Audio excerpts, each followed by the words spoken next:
চেহারা স্বাস্থ্য ভালো ছিল, গোল গাল পুরো একদম শরীর ছিল, গোল গাল শরীর ছিল, আর এই হয়ে গেছে এখন শুকিয়ে। এখন এই চোখের অবস্থা দেখুন, দেখেন চোখের অবস্থা দেখুন, কতটা আতঙ্কিত, কতটা ভয়ভীত। পুতুল ক্রিয়া। তাহলে এটা বৈজ্ঞানিকরা, সায়েন্টিস্টরা, ডাক্তাররা এটাকে কি ব্যাখ্যা দেবে যে ছেলেটা সুস্থ স্বাভাবিক ছিল, হঠাৎ করে এরকম হয়ে গেল কেন? এ তো জন্ম থেকে বিকলাঙ্গ ছিল না, ইম্যাচিওর ছিল না, ক্লাস 6 অবধি মানে স্কুলে যেত, ক্লাসও করতো, তাহলে সে হঠাৎ করে এরকম হয়ে গেছে। সিদ্ধান্ত বারবার প্রশ্ন করেছে, উত্তর তো পাইনি যে কেন এরকম।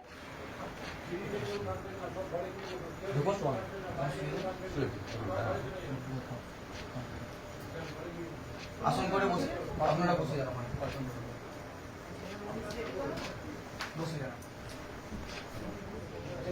আসন করে বসছেন। ওনাদের কি অ্যাপয়েন্টমেন্ট আছে? আচ্ছা, কোথা থেকে আসছেন? এই প্রথম আসছেন না এর আগে আসা হয়েছে? এই প্রথম আসছেন আপনারা? সন্তান কি আপনার? নাম বলুন সন্তানের। দিব্য মল্লিকের বয়স কত? 17। ক্ষতি করা হয়েছে পুতুল ক্রিয়া। কোন বাড়ির তরফ থেকে?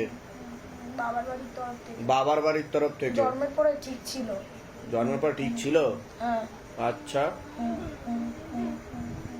তারপরে আস্তে আস্তে এরকম হচ্ছে। কতদিন ধরে ক্ষতি হচ্ছে? বড় ক্ষতির প্রয়োগ কতদিন ধরে পড়ছে? 7 বছর ধরে বড় ক্ষতির প্রয়োগ 7 করছে। বছর ধরে বড় ক্ষতির প্রয়োগ করছে। পুরো নিকট লোক করছে। নিকট আত্মীয়, রক্তের সম্পর্ক, হুম, কথাবার্তা হয়? হয়। আচ্ছা, কত লাস্ট ক্ষতি কবে করেছে? 1 বছর আগে। 1 বছর আগে। আচ্ছা, কোনো জিনিস দিয়ে ক্ষতি করছে? ওর জিনিস রয়েছে, পুতুল বানিয়েছে। পুতুল বানিয়েছে। কি জিনিস আছে ওর? পোশাক রয়েছে ওর। পোশাক রয়েছে। ঠিক ফটো আছে। রয়েছে। আচ্ছা, এবার আমি বলছি সন্তানের বিষয়। শরীর শুকিয়ে যাচ্ছে, রক্তের সমস্যা, নার্ভের সমস্যা বৃদ্ধি পাচ্ছে, মূল সমস্যা বোন মারো আর মস্তিষ্কে, যেখান থেকে রক্ত উৎপাদন হয়। ঠিক আছে। এছাড়া অন্য বাচ্চাদের থেকেও পিছিয়ে চলবে, সম্পূর্ণ বিছানায় শয্যাশায়ী হয়ে যাবে, পড়াশোনার দিকটাও ঠিক দেখতে পাওয়া যাচ্ছে না, ওর খিঁচুনি হয়ে যেতে পারে, মাথায়, কানে আর গলাতে সমস্যা তৈরি হয়ে যাচ্ছে, চোখেতেও সমস্যা তৈরি হচ্ছে, কানেতেও সমস্যা তৈরি হচ্ছে, এরকমই দেখতে পাওয়া যাচ্ছে। এটা তন্ত্রক্রিয়ার প্রভাব ও প্রয়োগের কারণেই এরকম হচ্ছে। আস্তে আস্তে ওর পুরো শরীর বেঁকে যাবে, এরকমই দেখতে পাওয়া যাচ্ছে। এটা পুতুল ক্রিয়ার প্রভাব ও প্রয়োগের কারণে হচ্ছে, এরকমই দেখতে পাওয়া যাচ্ছে। ডাক্তার দেখানো হয়েছে? ডাক্তার কি বলছে, কি হয়েছে ওর? নার্ভের প্রবলেম। আচ্ছা, নার্ভের প্রবলেম। তা কতদিন ধরে এই সমস্যা চলছে আপনাদের? যখন 10 বছর অবধি হাই স্কুলে গিয়েছে, হাঁটাচলা করছে, কথাবার্তা সবই ঠিক ছিল। 10 বছর পর থেকে আর হাঁটাচলা করতে পারে না, আর ধীরে ধীরে এখন আর খারাপ হয়ে যাচ্ছে। তা ও যেটা বলছে মিলেছে না মেলেনি কথা? তাহলে জন্ম থেকে সমস্যা ছিল না, তাই তো? বোঝা যায়নি তখন। বোঝা গেছে কি তখন? তখন স্বাভাবিক ছিল, অস্বাভাবিক তো ছিল না। আর যত 10 বছরের পর থেকে এই জিনিসটা লক্ষ্য করা গেছে। মানে 10 বছর আগে থেকে অল্প অল্প বোঝা গেছে। 10 বছর আগে থেকে অল্প অল্প। স্কুলে ভর্তি হয়েছে না হয়নি সেটা বলুন। স্কুলে যখন শুরু হয়, ভর্তি করা হয়েছে, ভর্তি নিয়েছে ওকে স্কুল, তার মানে ও সুস্থ স্বাভাবিক ছিল, আমি ধরে নিতে পারি। একটা স্কুল কখনো ভর্তি না যদি একটা ছেলে মেয়ে সুস্থ বা স্বাভাবিক থাকে, তাই কি না? হাঁটাচলা করলে তবেই তো নেয়, কথাবার্তা বলার চেষ্টা করলে বা পারলে তবেই তো নেয়। হাঁটাচলা করতে, কথাবার্তা বলতো, ক্লাস 6 অবধি স্কুলে গেছে। ক্লাস 6 অবধি গেছে। তাহলে আমি এটাই জানতে চাইছি, আমরা যেটা আগে থেকে বলছি সেটা মিলছে কি মিলছে না? কারণ অনেকের থেকে জন্ম থেকেই বিকলাঙ্গ বা সমস্যা। ব্যাপারটা বুঝতে পেরেছেন? এটা তন্ত্রক্রিয়ার প্রভাব ও প্রয়োগের কারণে হচ্ছে। তা ডাক্তার কি বলেছে, কি রোগ হয়েছে? ডাক্তার বলেছে ওটা জন্ম থেকে হয়েছে, ওটা আগে কম ছিল, বয়স হচ্ছে, ধীরে ধীরে বেশি হচ্ছে। ধীরে ধীরে বেশি হচ্ছে। তাহলে ডাক্তারের কাছে এর কোনো চিকিৎসা নেই? না, ওরা বলেছে কোনো চিকিৎসা নেই? ব্যাঙ্গালোর থেকে 2 বার দেখানো হয়েছে, বলেছে ওর এটার আগের ছবি আছে? হ্যাঁ আছে। দেখাতে পারবেন একটু? ফোনের ভিতরে আছে। ফোন নিয়ে আসো বাইরে থেকে। এমনি কি শুয়ে থাকে বাড়িতে? এমনি শুয়ে থাকে? একদম কিছু করে না। এটা কত সাল থেকে এরকম অবস্থায় রয়েছে ও? ওর 10 বছর বয়স থেকে। 10 বছর বয়স থেকে। আচ্ছা, কথা সব বন্ধ হয়ে গেছে। হ্যাঁ, কথা বলতে বন্ধ হয়ে গেছে, কথা বলতে দেখুন চোখের অবস্থা দেখুন, চোখের মনিগুলো এদিক ওদিক। দেখেন চোখের অবস্থা দেখুন, কতটা আতঙ্কিত, কতটা ভয়ভীত। পুতুল ক্রিয়া।